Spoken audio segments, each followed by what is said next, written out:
হরে কৃষ্ণ। সবাইকে কৃষ্ণের প্রতি শুভেচ্ছা জানাচ্ছি। বাঞ্ছা কল্পতরু ভ্যস্তস্য কৃপা সিন্ধু পতিতানাং পাবনেভ্যো বৈষ্ণবেভ্যো নমো নমঃ। হরে কৃষ্ণ। তো আজকে আমরা জানবো শ্রীমদ্ ভাগবতম কি।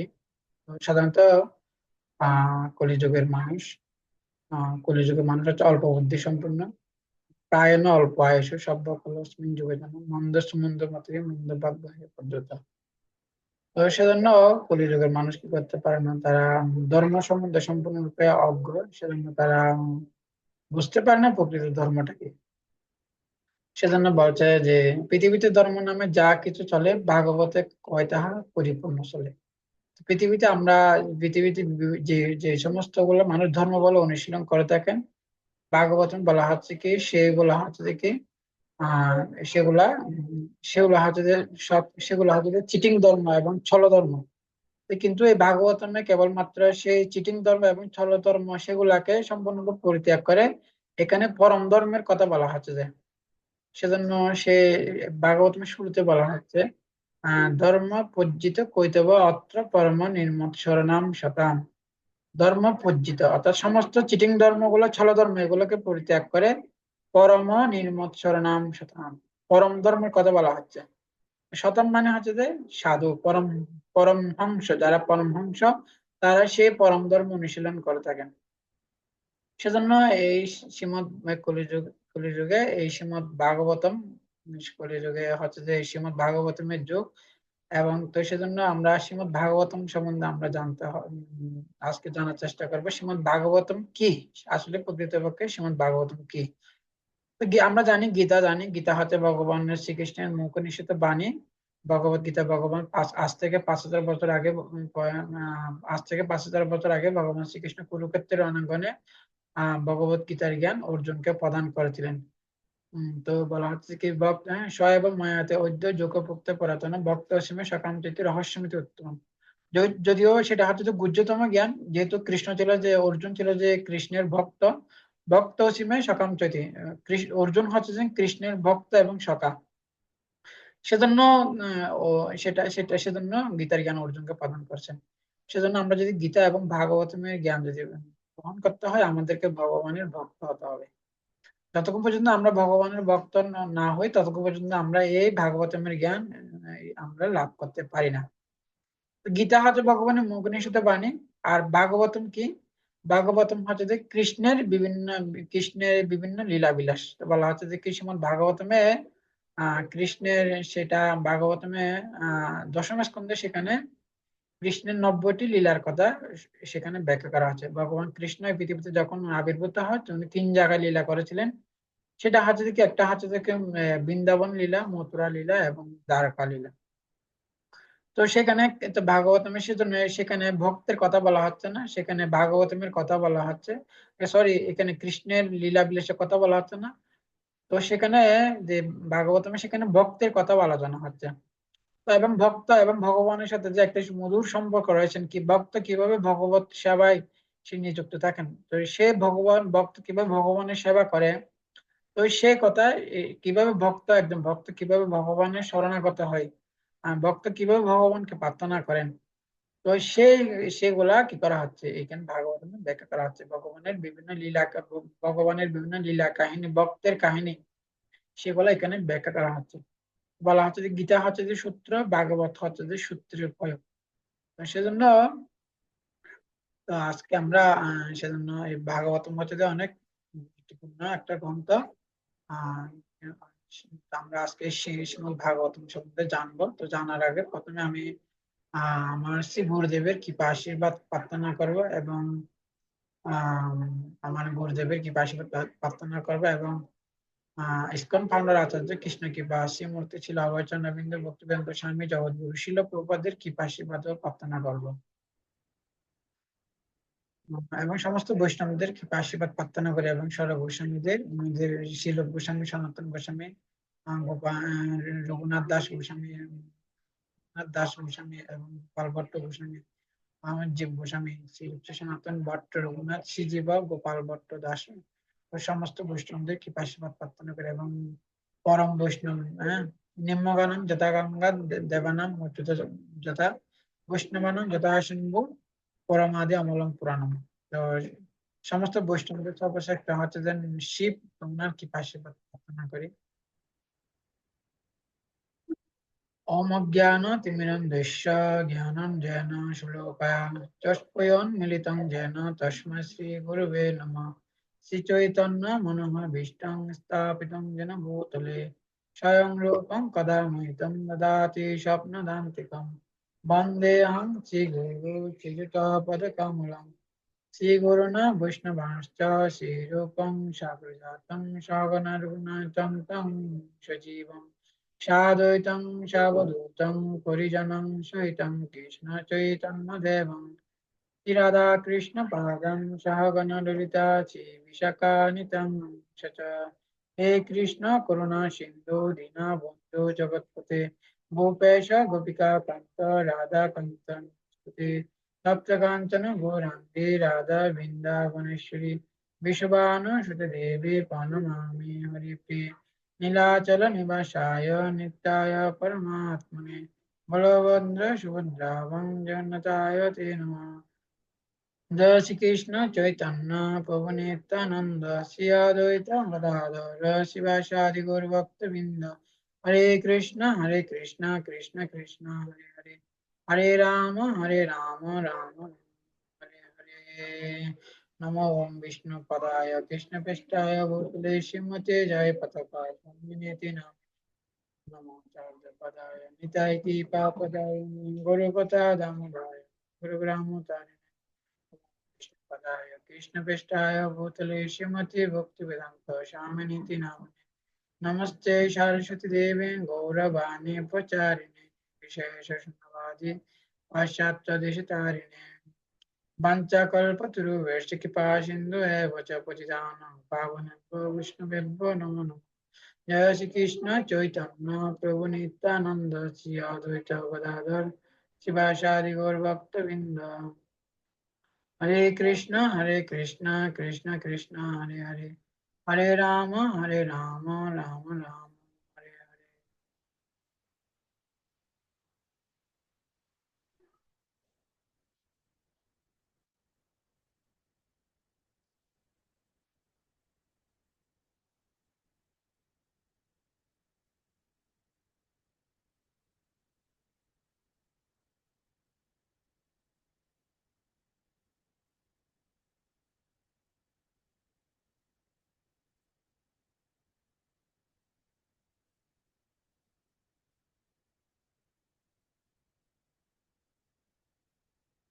श्रीमद् भागवतम की श्रीमद् भागवतम হচ্ছে কি সাক্ষাৎ ভগবান শ্রীকৃষ্ণ, স্বয়ং ভগবান শ্রীকৃষ্ণ। এখানে বলা হচ্ছে চৈতন্য চৈতন্যতে মধ্যলীলা 24 অধ্যায়ে 358 শ্লোকে সেখানে বলা হচ্ছে কৃষ্ণ তুল্য ভাগবত বিভু সর্বাশ্রয় প্রতি শ্লোকে প্রতি অক্ষরে নানা কথা কয়।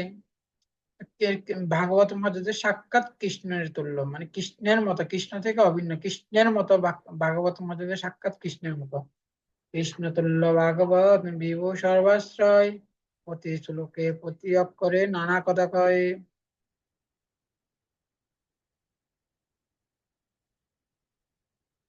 তো তো ভাগবত মধ্যে যে ভগবানের বাকময় বিগ্রহ।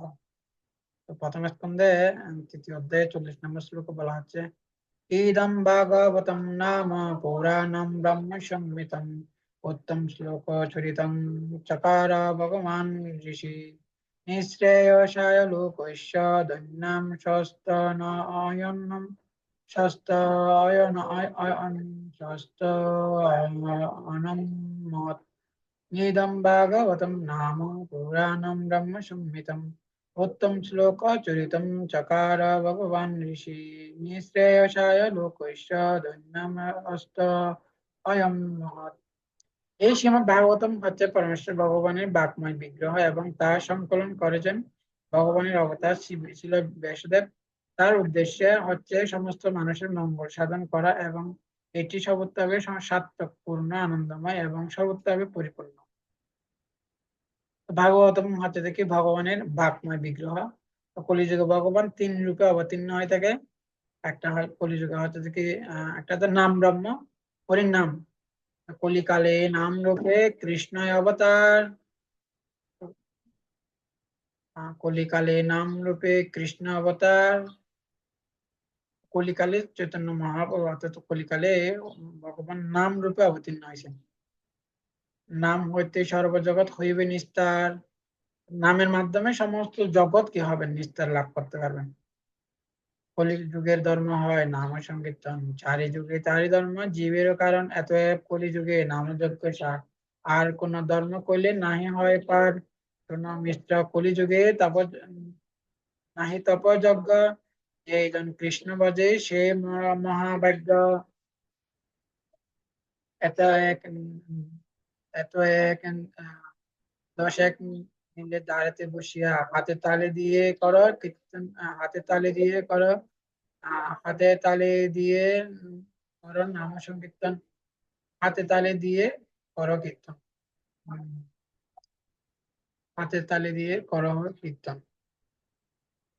10 মিনিট হাতে দাঁড়াতে বসিয়া কীর্তন, সবাই কীর্তন করে সদা হাতে তালে দিয়া।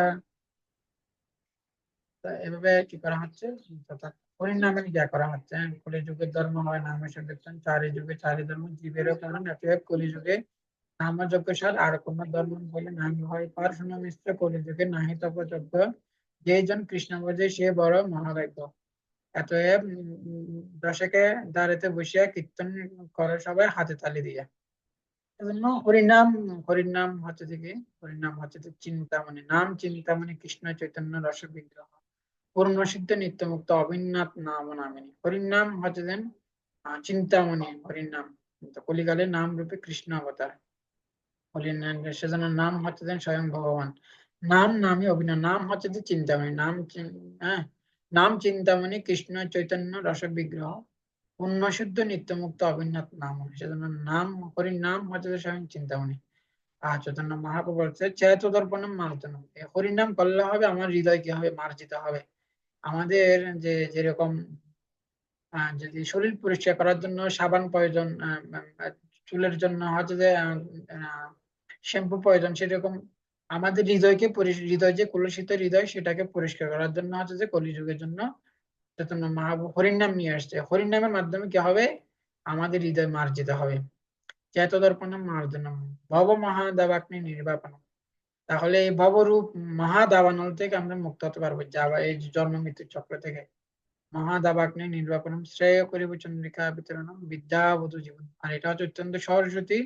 আর যে যার জিহ্বায় হরির নাম হয়, যিনি যিনি কৃষ্ণ নাম করে থাকেন, সেই জিহ্বায় সেখানে কি করেন, সেখানে সরস্বতী দেবী স্বয়ং অবস্থান করেন।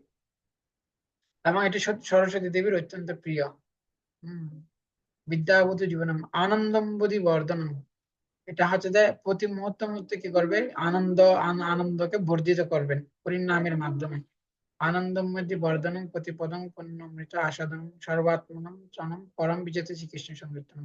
আমি সেই শ্রীকৃষ্ণের হচ্ছে সেই হরিনাম সংকীর্তনের জয়যুক্ত হোক, হরিনাম বন্দনা করা হচ্ছে।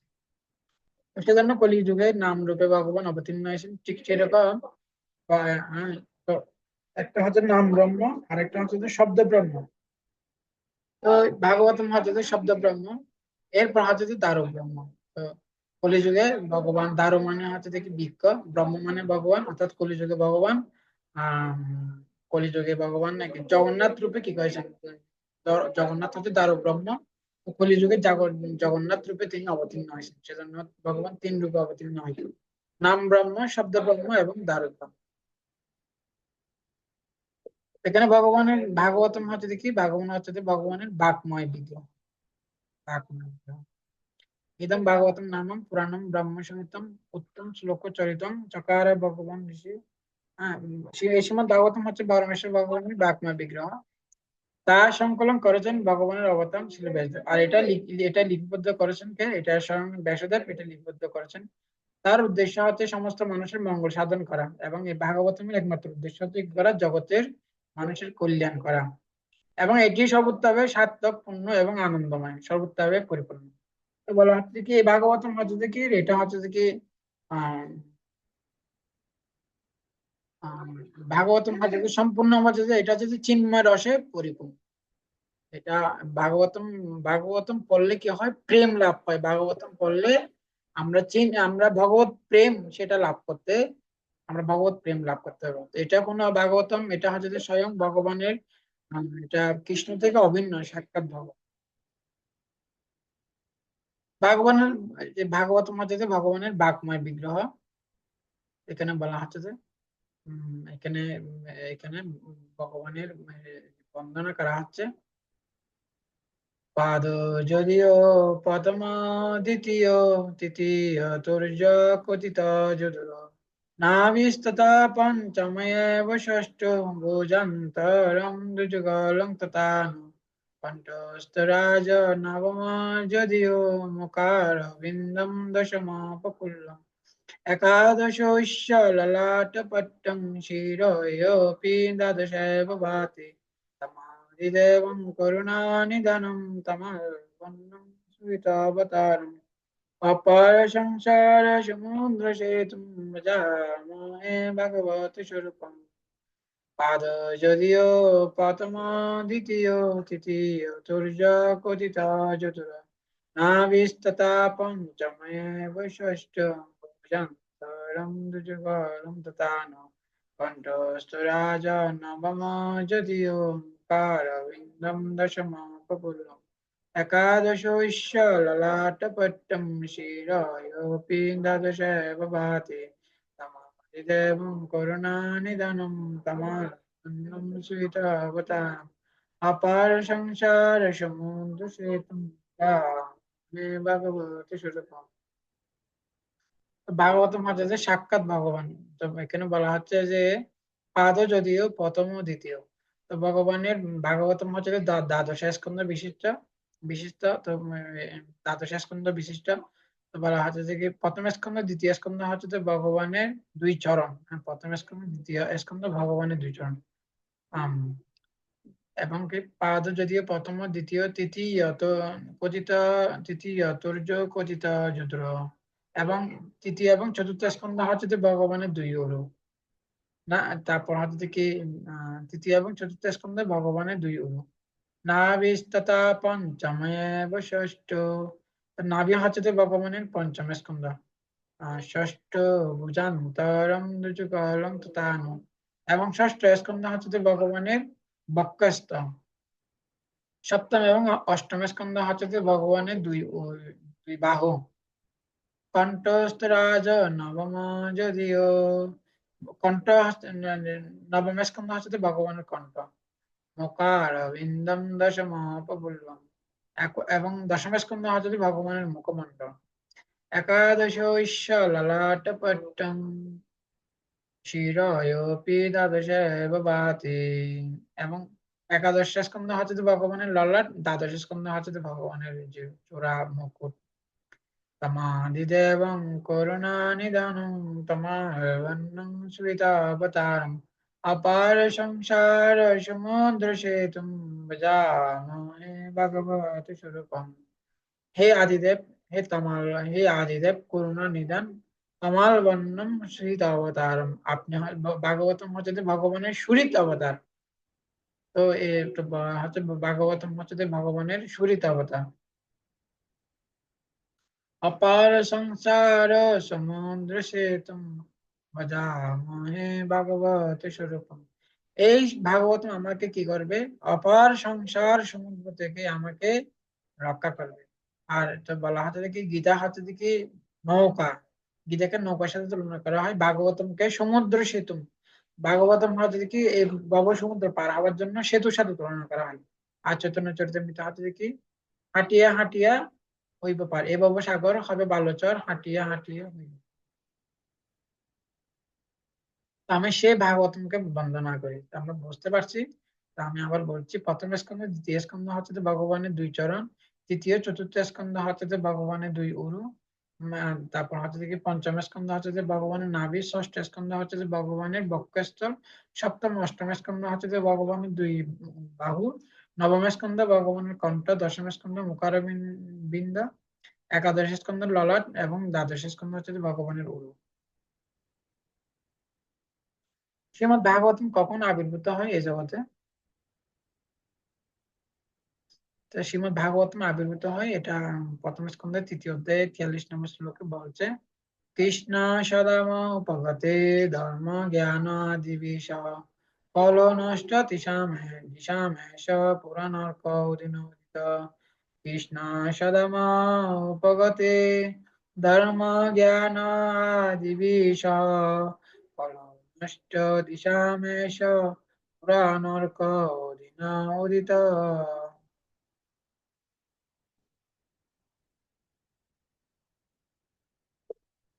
শ্রীকৃষ্ণ যখন তার লীলা সংবরণ করে ধর্ম এবং তত্ত্বজ্ঞান সহ নিজ ধামে গমন করলেন, তখন সূর্যের মতো উজ্জ্বল এই পুরাণের উদয় হয়েছে।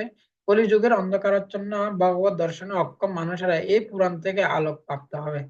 তো এই কলিযুগের মানুষ কৃষ্ণ যখন তার লীলা সংবরণ করে তখনই সে তখন তার ধামে ফিরে যায়। তখন উনি কি করেন, উনি জ্ঞান এবং ধর্ম এবং জ্ঞান সহ নিয়ে চলে যায়। ফল নষ্ট তৃষ্ণা এসব পুরাণ অর্থ। তখন এই শ্রীমদ্ ভাগবতম সূর্যের মতো এই শ্রীমদ্ ভাগবতম এটা আবির্ভূত হয়েছে।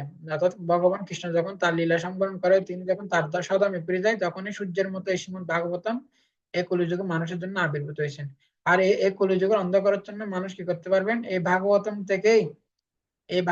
থেকে তারা আলোক প্রাপ্ত হবে এবং তারা এই ভাগবতম থেকে তারা আলোক প্রাপ্ত হয়ে তারা ভগবানকে দর্শন করতে পারবে।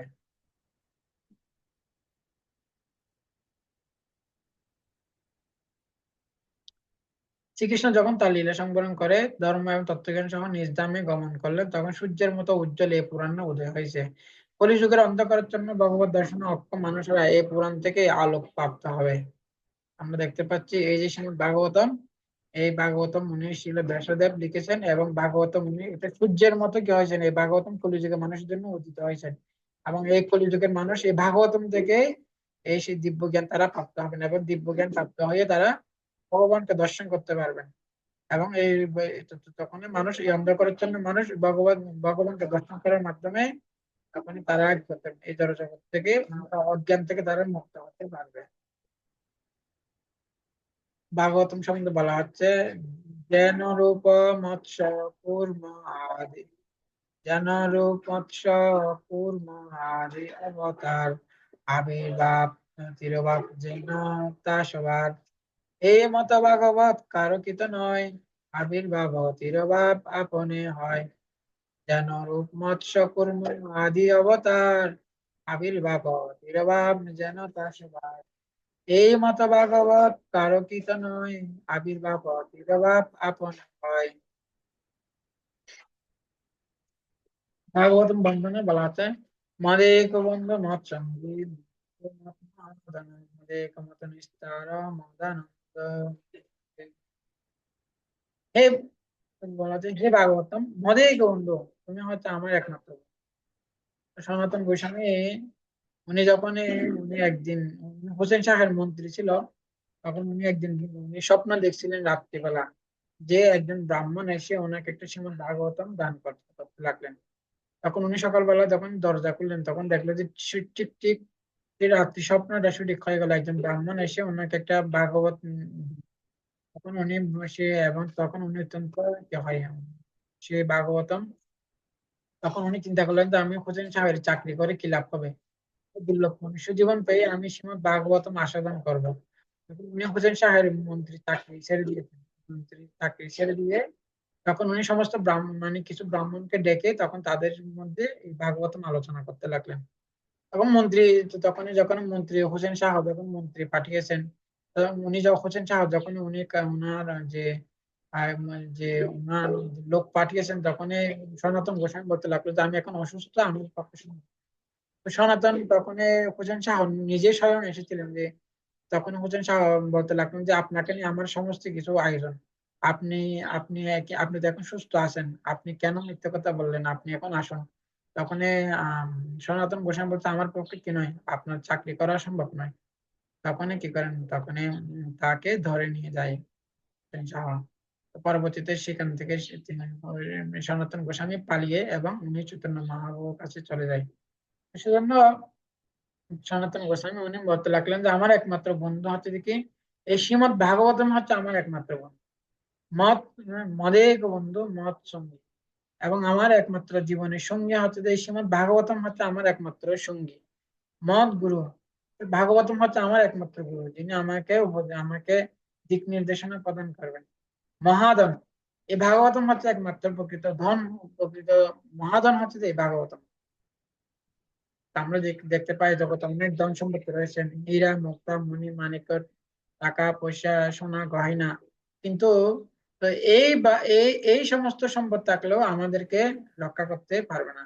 কিন্তু এই ভাগবতম হচ্ছে এমন একটা বস্তু যেটা আমাকে কি করবেন, আমাকে এই সংসার সমুদ্র থেকে রক্ষা করবেন। এই ভাগবতম আমাকে যমদূত থেকে আমাকে রক্ষা করবেন। যে গৃহে ভাগবতম থাকে সেখানে কখনো যমদূত প্রবেশ করতে পারে না। এটা হচ্ছে যে ভাগবতম, এটা হচ্ছে যে প্রকৃত ধন হচ্ছে যে এটা। তো সেজন্য বলা হচ্ছে যে কি মানে প্রকৃত ধন হচ্ছে যে এই শ্রীমদ্ ভাগবতম হচ্ছে যে প্রকৃত ধন। যার গৃহে ভাগবতম নেই তার যমদূত থেকে কখনো নিস্তার নেই। আম, তো মদেকমত নিস্তার অবশ্য নিস্তার নেই। যে ভাগবতম, যার গৃহে ভাগবতম নেই সে কি করতে পারে না, সে আহ সে নিস্তার লাভ করতে পারে না। মদেক মত ভাগ্য এবং মদেক বন্ধু মত সঙ্গী মত গুরু মত মহাধন মদেক মত নিস্তার। তো এই ভাগবতের মাধ্যমে আমি একমাত্র নিস্তার লাভ করতে পারি। হ্যাঁ, মদেকে বন্ধু মত সঙ্গী মত গুরু মত মহাধন মদেকে মত নিস্তারা মদা মত ভাগ্য মদানন্দ নমস্তে। আমি সেই ভাগবতমকে কি করি, আমি বন্দনা করি। হে শ্রীমদ ভাগবতম, তুমি আমার একমাত্র বন্ধু, আমার একমাত্র সঙ্গী গুরু মহাধন, আমার একমাত্র নিস্তারকারী এবং আমার ভাগ্য স্বরূপ, আমার আনন্দ স্বরূপ, তোমাকে আমি আমি নমস্কার করি।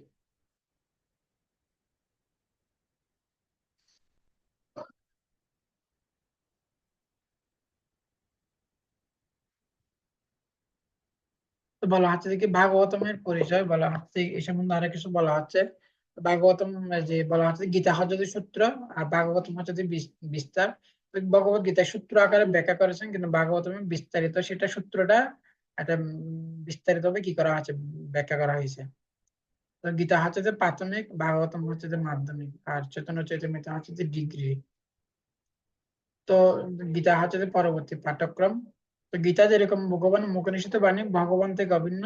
তো ভগবানে বলা হচ্ছে না, ভগবানের নাম গুণ রূপ লীলা ভগবান থেকে অভিন্ন। সেরকমও কৃষ্ণের লীলা কৃষ্ণ থেকে অভিন্ন। সেজন্য সেজন্য ভাগবতম হচ্ছে যে ভগবান শ্রীকৃষ্ণ থেকে অভিন্ন।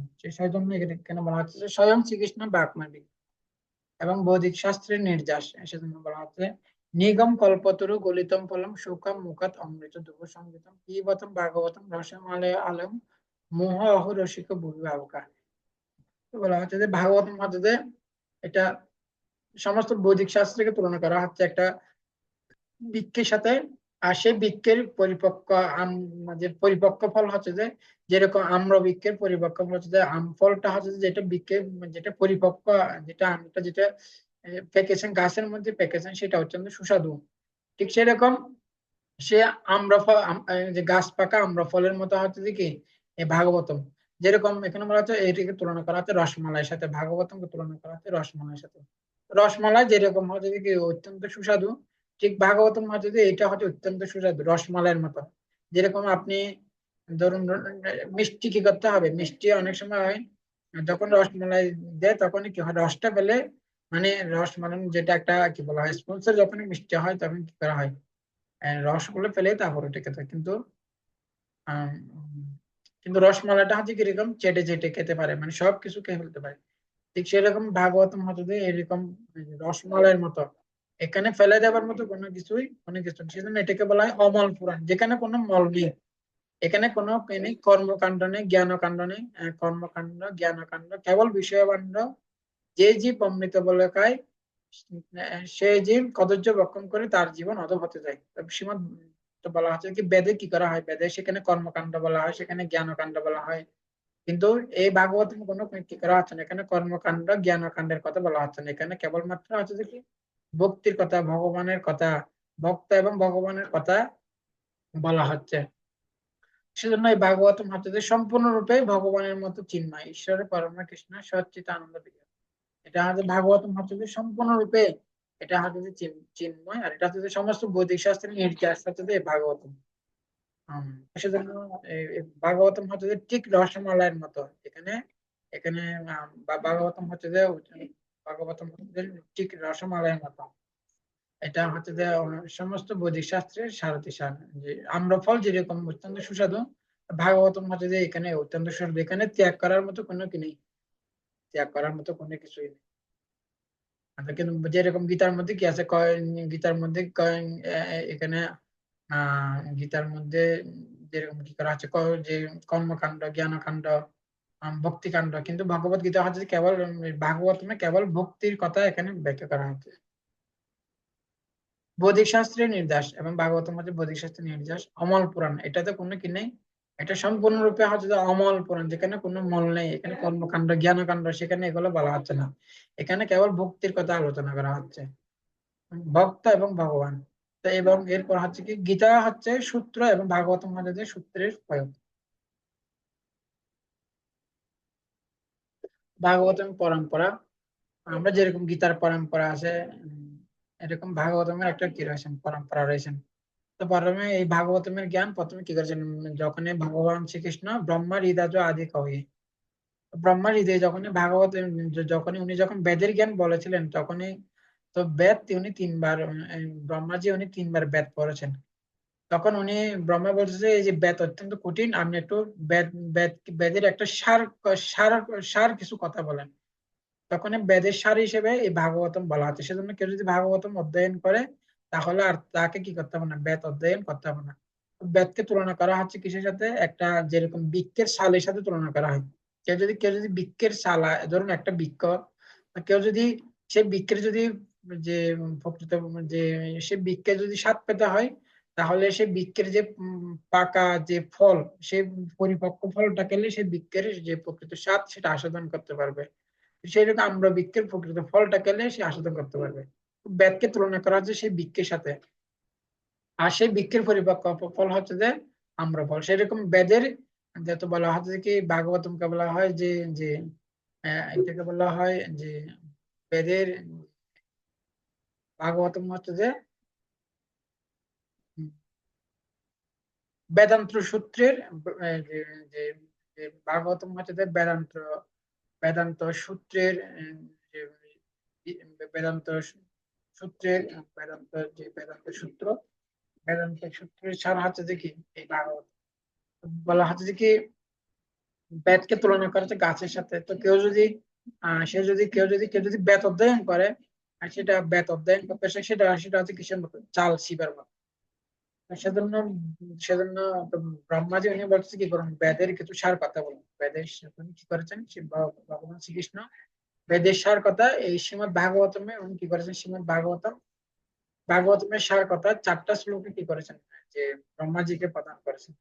আর তখন ব্রহ্মা কি করেছেন, সেই 4টা শ্লোক থেকে উনি 100টা, সেই 4টা শ্লোককে 100টা শ্লোক করে উনি নারদ মুনিকে দিয়েছেন। নারদ মুনি তারপর কি করেছেন, তখন নারদ মুনি 4টা থেকে উনি কি 4টা থেকে যে ভগবান শ্রীকৃষ্ণ 4টা শ্লোকে বলেছেন।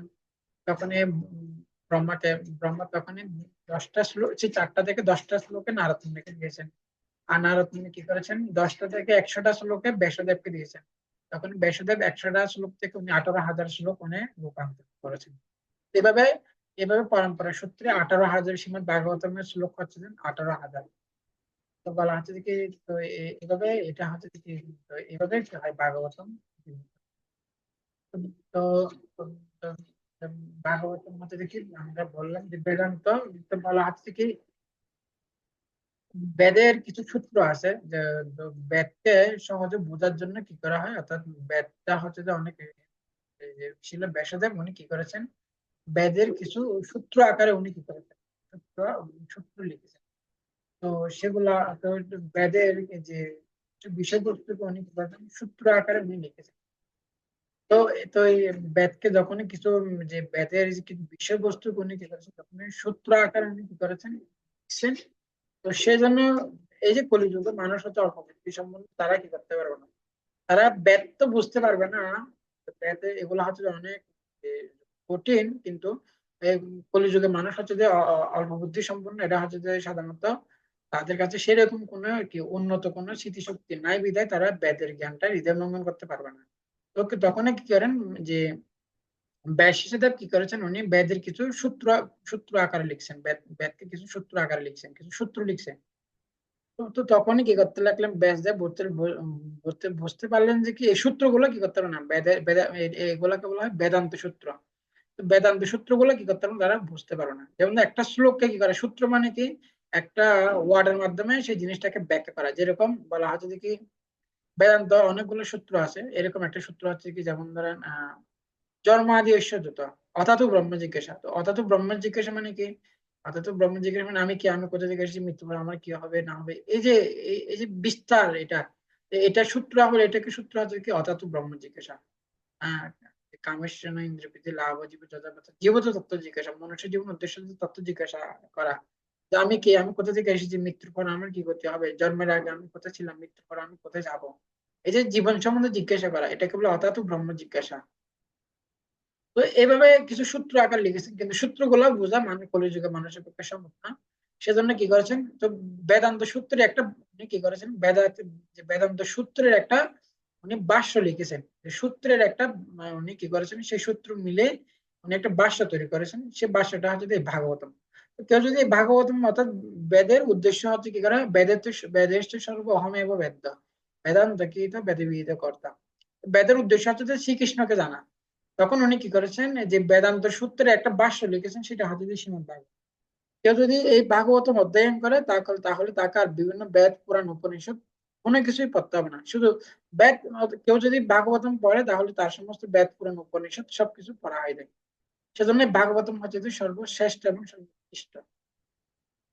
এখানে বলা হচ্ছে ভাগবতমের পরম্পরা, যে যে ভগবান শ্রীকৃষ্ণ প্রথমে সেটা ব্রহ্মাজিকে প্রদান করেছিলেন, ব্রহ্মাজি থেকে নারদ মুনি, নারদ মুনি থেকে ব্যাসদেব, আর তারপর হচ্ছে যে সেটা তো একসময় এটা ভগবান শ্রীকৃষ্ণ থেকে নারদ মুনি, নারদ মুনি থেকে ব্যাসদেব, ব্যাসদেব থেকে শুকদেব গোস্বামী, তারপর থেকে পরীক্ষিত মহারাজ, এবং পরবর্তীতে সেটা শৌনকাদি ঋষি। অর্থাৎ প্রথমে ভগবান শ্রীকৃষ্ণ থেকে নারদ মুনি, নারদ মুনি থেকে উম, নারদ মুনি থেকে ব্যাসদেব, ব্যাসদেব থেকে সেটা সুখদেব গোস্বামী, ব্যাসদেবের পুত্র হচ্ছে যে সুখদেব গোস্বামী। ব্যাসদেবের গুরুদেব হচ্ছে যে নারদ মুনি। আর তো ব্যাসদেবের পুত্র হচ্ছে যে সুখদেব গোস্বামীকে সেটা সেই জ্ঞান প্রদান করেছিলেন। পরবর্তীতে সেই সুখদেব গোস্বামী উনি গঙ্গার তীরে পরীক্ষিত মহারাজকে এই ভাগবতম শুনিয়েছিলেন।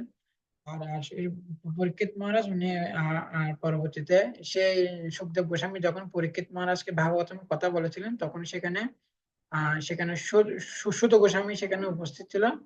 পরবর্তীতে সেই সুত গোস্বামী পরীক্ষিত মহারাজ এবং সুত গোস্বামী একসাথে সুখদেব গোস্বামী থেকে ভাগবতম শুনেছে।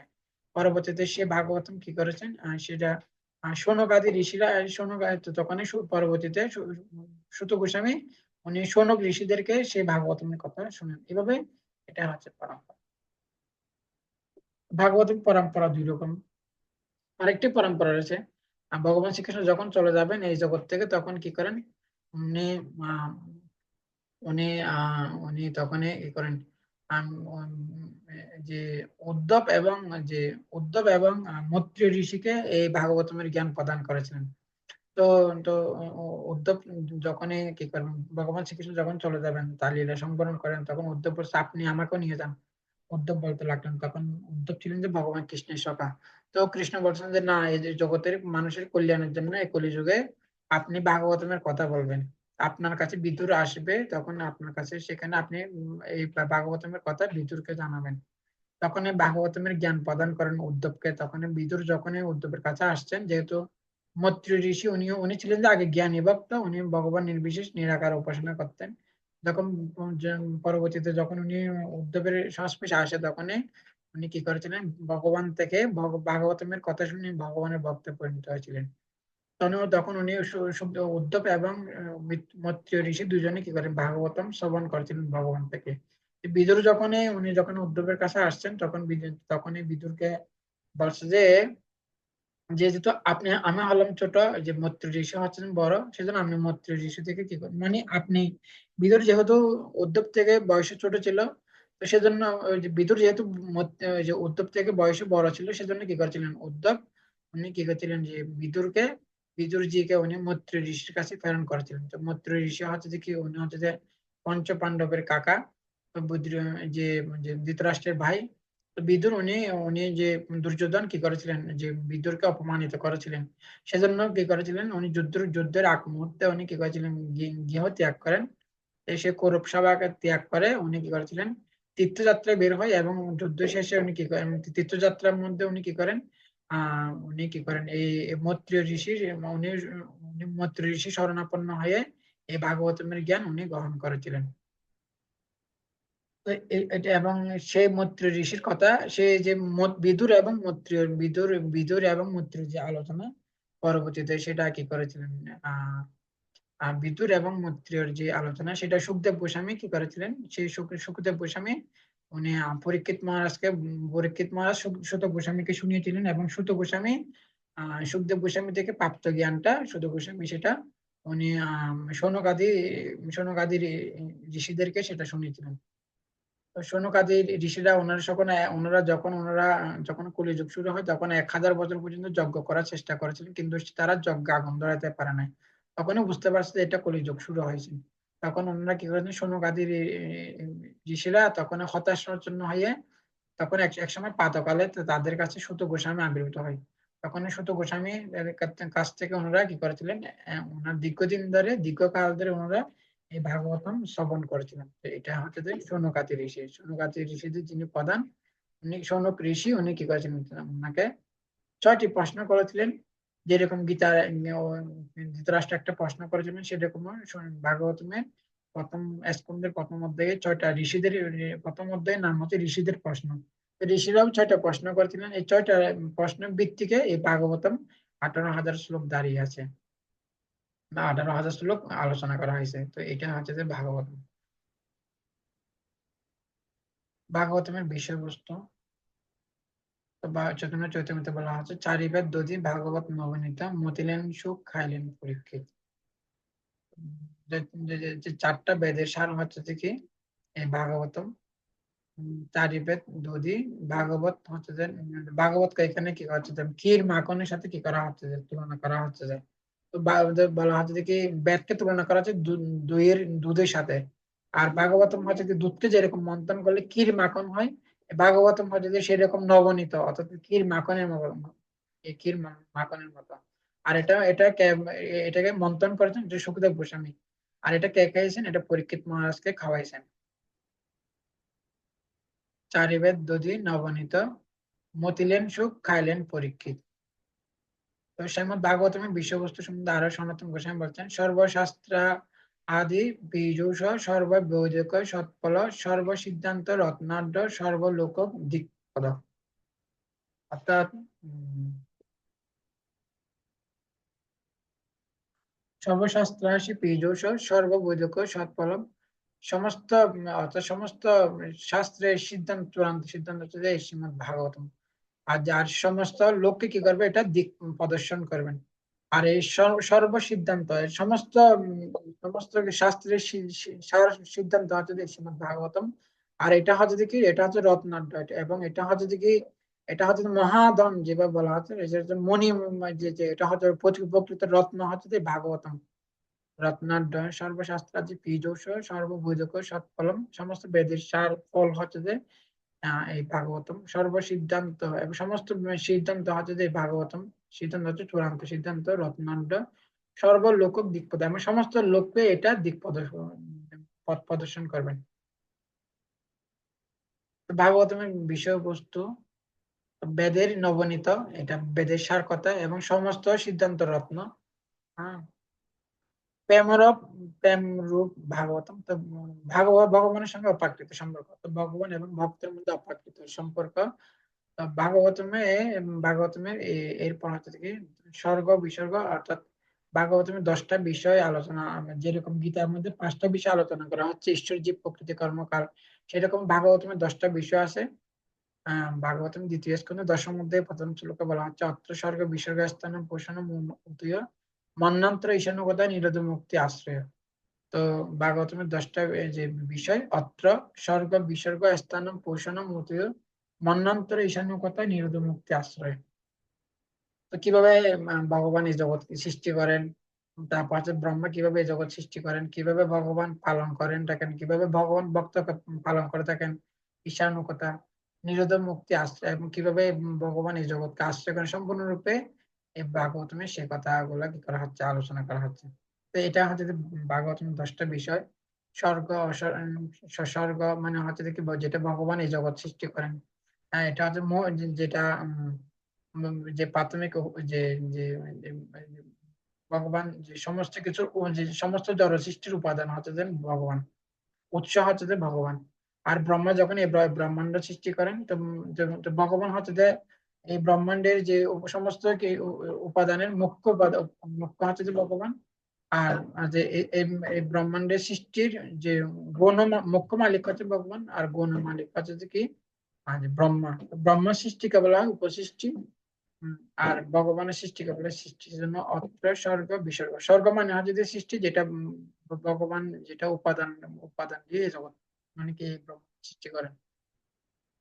তো এটা ভগবানের সৃষ্টিকে বলা হয় সৃষ্টি। আর ব্রহ্মাণ্ড যখন এটা কি করেন, যে উপাদান গুলো নিয়ে যখন কি করেন বিভিন্ন গ্রহ নক্ষত্র সৃষ্টি করেন, এটাকে বলা হয় উপসৃষ্টি। এটাকে বলা হয় বিসর্গ। স্বর্গ মানে হচ্ছে যেটা ভগবান সৃষ্টি করেন, উপসর্গ মানে যেটা ব্রহ্মা যে সৃষ্টি করেন। অত্র স্বর্গ বিসর্গ স্থানম অর্থাৎ ব্রহ্মাণ্ডের বিভিন্ন স্থান।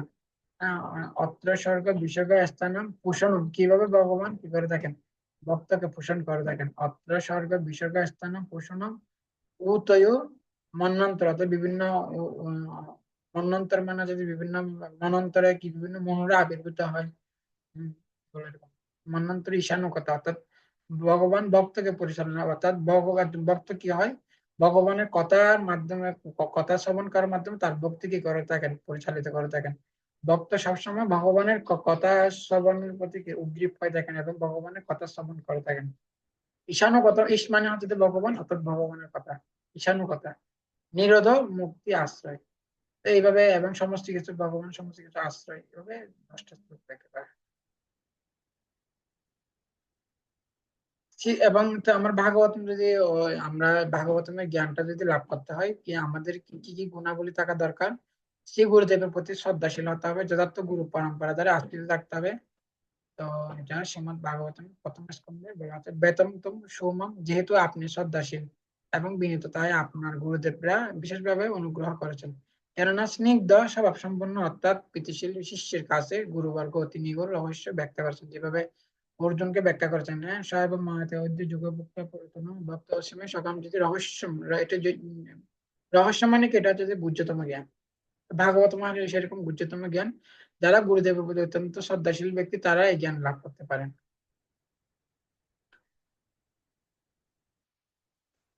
এবং গুরুদেবের গুরু পরম্পরার সাথে যুক্ত থাকতে হবে এবং ভাগবত ভক্ত ভাগবত সেবা, অথবা বলা হচ্ছে যে কি ভাগবত দুই রকম। একটা হচ্ছে এক ভাগবত হচ্ছে যে গ্রন্থ ভাগবত, আর এক ভাগবত হচ্ছে যে ব্যক্তি ভাগবত। যতক্ষণ পর্যন্ত না আমরা ব্যক্তি ভাগবতের কৃপা লাভ করি ততক্ষণ পর্যন্ত গ্রন্থ ভাগবতের কৃপা লাভ করতে হবে। সেজন্য ব্যক্তি ভাগবতের কি করা উচিত, সেবা করতে হয়। সেজন্য ভাগবতমে পঞ্চম স্কন্ধে সেখানে বলা হচ্ছে রুহুগান অর্থাৎ তপস্যা ন জাতি ন ইজ্জয় ন নিপাপনা ধ্যাত ন চন্দ্রস নেব জালাগ্নি ন সূর্যই বিনা পদ বিনা পদ মহৎ পাদরাজ অভিষেক। যতক্ষণ পর্যন্ত ভাগবতের কৃপা লাভ করবো না ততক্ষণ পর্যন্ত আমরা কখনো ভগবানের কৃপা আশীর্বাদ লাভ করতে পারবো না।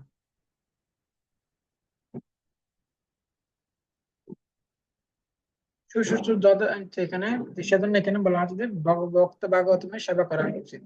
আর প্রথম স্কন্ধে সেখানে বলা হচ্ছে দ্বিতীয় অধ্যায়ে সুশুশ্রু সৎ শ্রদ্ধা দানস্য বাসুদেব কথা ঋষি সাত মহৎ সেবায় বিপ্লব পুণ্যতীর্থ নিষেধ বানাত। আমাদের ভক্তদের সেবা করা উচিত, বৈষ্ণবদের সেবা করা উচিত, এখানে ভাগবত সেখানে বলা হচ্ছে। সুশুশ্রু শ্রদ্ধা দানস্য বাসুদেব কথা রুচি সাত মহৎ সেবায় বিপ্লব পুণ্যতীর্থ নিষেধ বানাত। তো যখনই আমরা ভক্ত ভাগবতের সেবা করব তখন আমাদের ভগবানের কথার প্রতি রুচি আসবে। শুশ্রূষ সদানুষ, হে ব্রাহ্মণ ঋষিগণ, সব রকমের পাপ থেকে মুক্ত, সম্পূর্ণ ভাবে মুক্ত ভগবত ভক্তদের সেবা করার ফলে মহৎ সেবা সাধিত হয়। এই ধরনের সেবার ফলে কৃষ্ণ কথা শ্রবণের আসক্তির উদয় হয় এবং নির্মৎসর হবে সমস্ত পাপ। অর্থাৎ নির্মৎসর মানে কি সমস্ত মাৎসর্য থেকে মুক্ত হতে হবে, নির্মৎসর হতে হবে। কেবল সবত্ব হবে নির্মৎসর ভক্তরা নির্মম করতে হবে। এই ভাগবত কারা নির্মম হতে হবে, যারা নির্মৎসর সমস্ত ঈর্ষা থেকে মুক্ত হতে হবে, আমাদেরকে হিংসা থেকে মুক্ত হতে হবে, নিজেকে সম্পূর্ণ অজ্ঞ মনে করতে হবে। এখানে বলা হচ্ছে যে কি, অর্থাৎ নিজেকে মূর্খ বলে মনে করতে হবে। যে আমি যদি মনে করি যে আমি অনেক পণ্ডিত, আমি অনেক বুঝি, তাহলে সে কখনো গীতা এই ভাগবতের জ্ঞান লাভ করতে পারবে না। এই জন্য বলা হচ্ছে চৈতন্য চরিতামৃতে, ভাগবত বুঝি হেন যার আছে জ্ঞান, সে নাও জানো হে ভাগবতমের প্রণাম প্রমাণ। অজ্ঞ হয় ভাগবতমে যে লয় শরণ, ভাগবত অর্থ তার হয় দর্শন। তো পাঠকের যোগ্যতা, একজন পাঠকের যোগ্যতা যথার্থ গুরু পরম্পরা দ্বারা থাকতে হবে, গুরু প্রতি শ্রদ্ধাশীল হতে হবে, ভক্ত ভাগবতের সেবা করতে হবে, নির্মৎসর হতে হবে, নিজেকে সম্পূর্ণরূপে অজ্ঞ মনে করতে হবে। সেজন্য বলছে তিনাদপি সুনিচানা তরুরূপী সহিষ্ণা, নিজেকে তিন অপেক্ষা হীন মনে করতে হবে, তরুর দেখো নিজেকে হীন মনে করতে হবে। তিনাদপি সুনিচানা তরুরূপী সহিষ্ণা অমানি না মানদেনে কীর্তনীয় সদাগরী, এবং নিজেকে অমানি করে অন্যকে মান দিতে হবে। তিনি কীর্তনীয় সদাগরী, তিনি সবসময় হরির নামের অধিকারী, তিনি ভাগবতমে অধ্যয়ন করার অধিকারী, তিনি ভাগবত বোঝার অধিকারী। ভাগবত পড়ার নিয়ম, ভাগবতম পড়ার আগে আমাদেরকে সমস্ত বৈষ্ণবদেরকে এবং শিল ব্যাসদেবকে এবং মাতা সরস্বতী দেবীর আমাদেরকে ওনাদেরকে আশীর্বাদ প্রার্থনা করতে হবে এবং গুরুদেবকে অবশ্যই প্রণাম করতে হবে। নমো বিষ্ণু পাদায় কৃষ্ণ পৃষ্ঠে ভূতলে শ্রীমতী ভক্তি বেদান্ত স্বামিনীতে নামিনে নমস্তে সরস্বতী দেবী গৌরবাণী প্রচারিণী বিশেষ নবাদী পাশ্চাত্য কৃষ্ণ পৃষ্ঠে ভূতলে শ্রীমতী জগৎকা স্বামিনীতে নামিনে নমাচার্য পদায় নীতি কি পদানি গুরু গোচ দামোদয় নগরামতারিণী বাঞ্চাকল্পতরুষ্টি কৃপাসিন্ধু দেবচ পৈতানি পান্ব বৈষ্ণব নমঃ। এবার ভাগবতম বলা হচ্ছে নারায়ণং নমস্কৃত্যং নরং চৈব নরোত্তমং দেবীং সরস্বতী ব্যাসং ততো জয় মুদ্রে। ভাগবতম পড়ার আগে অবশ্যই সরস্বতী দেবী এবং ব্যাসদেবের কৃপা আশীর্বাদ অবশ্যই প্রার্থনা করতে হবে। সংসার বিজয়ী গ্রন্থ শ্রীমদ ভাগবতম উচ্চারণ করার পূর্বে আমি পরমেশ্বর ভগবান নারায়ণ নারায়ণ এবং নরনারায়ণ ঋষি বিদ্যা দেবী সরস্বতী এবং ব্যাসদেবকে আমার সহস্র প্রণতি নিবেদন করি। এবং ধাপে ধাপে ভাগবতম পড়তে হয়। কখন আমরা যে যে না, ভাগবতম যখন পড়বো সেটা প্রথম স্কন্ধ থেকে আমাদের ধাপে ধাপে পড়তে হয়। অপ্রাকৃত জ্ঞান সমন্বিত এই মহান গ্রন্থটি পাঠ করার একমাত্র যোগ্যতা হচ্ছে ধাপে ধাপে অত্যন্ত সাবধানতার সঙ্গে অধ্যায় থেকে অধ্যায় অগ্রসর হওয়া। একটি সাধারণ গ্রন্থের মতো অসংলগ্ন ভাবে এখান থেকে কিছুটা ওখান থেকে কিছুটা এভাবে পাঠ করা উচিত নয়, তাহলে আমরা বিভ্রান্তিকর হয়ে পড়বো। সেজন্য বলছে বৈষ্ণবের আনুগত্য হয় ভাগবতম পড়তে হবে কিভাবে। ভাগবত পড়ো, ভাগবত স্থানে একান্ত আশ্রয় করো, চৈতন্যের চরণে ভাগবত পড়তে হবে। একজন যারা ভক্ত ভাগবত তাদের আশ্রয় দেখতে আমাদেরকে ভাগবত পড়তে হবে, তাহলে এবং একান্ত আশ্রয় করতে হবে চৈতন্য মহাপ্রভুর চরণে। বলা হচ্ছে যাহা ভাগবত পড়ো বৈষ্ণব স্থানে একান্ত আশ্রয় করো চৈতন্যের চরণে, চৈতন্যের ভক্তগণে নিত্য করো সঙ্গ, তবে তো বুঝিবে সিদ্ধান্ত তরঙ্গ। তো বৈষ্ণবের আনুগত্য হয়ে থাকা উচিত। শ্রীমদ ভাগবতমে শিক্ষা লাভ করতে হয় ভগবত তত্ত্ববেত্তা পুরুষের কাছ থেকে। ভগবত তত্ত্ববেত্তা পুরুষকে বলা হয় ভাগবত। ভাগবত হচ্ছেন তিনি যিনি শ্রীমদ ভাগবতমের নির্দেশ অনুসারে তার জীবন যাপন করেন।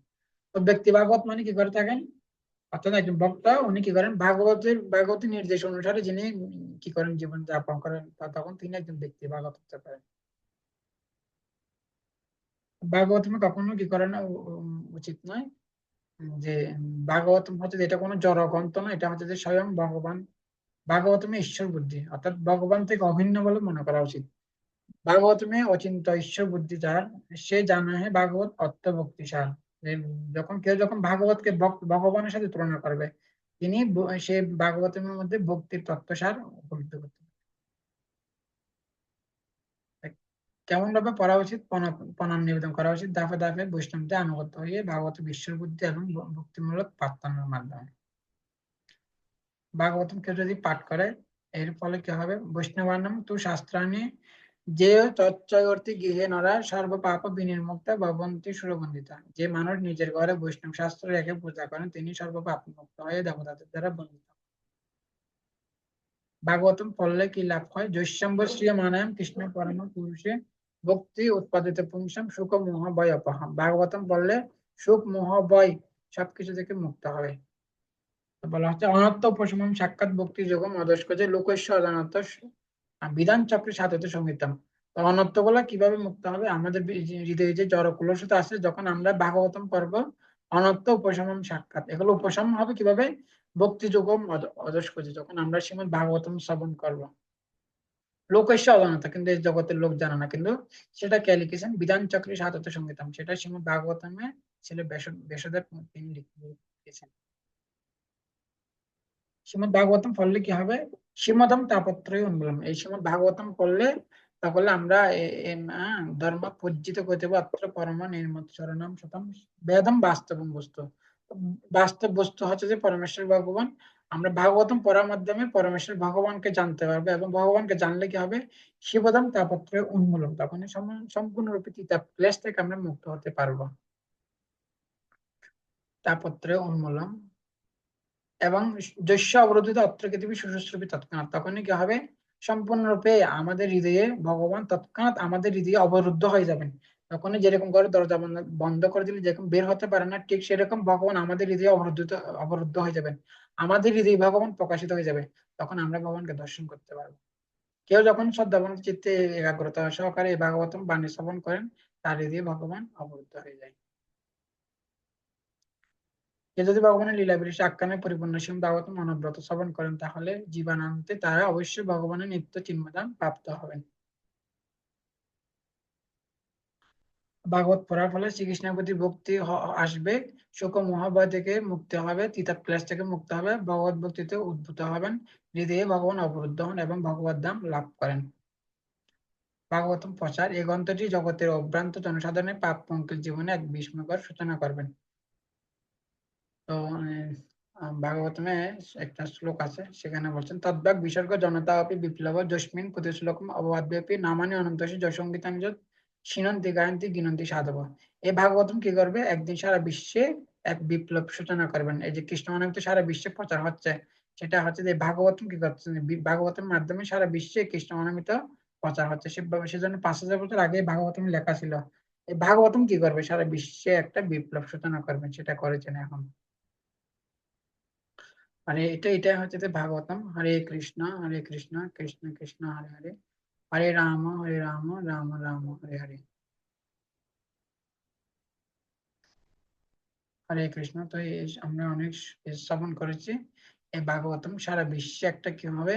বিপ্লব সূচনা হবে, আর সারা বিশ্বের মানুষ এই ভাগবতমকে আশ্রয় করে তারা পাপ পঙ্কিল জীবন থেকে মুক্ত হবেন। প্রায় অল্পায়ুষ সভ্য কলিযুগ মানুষ হচ্ছে যে প্রায় অল্পায়ু, প্রায় অল্পায়ুষ সভ্য কল অস্মিন যুগের জন্য, এবং তারা যুগের জন্য মন্দ, তারা হচ্ছে যে মন্দ ভাগ্য মন্দগতি সর্বাধিক বিভিন্ন রোগের দ্বারা উপদ্রুত হবেন।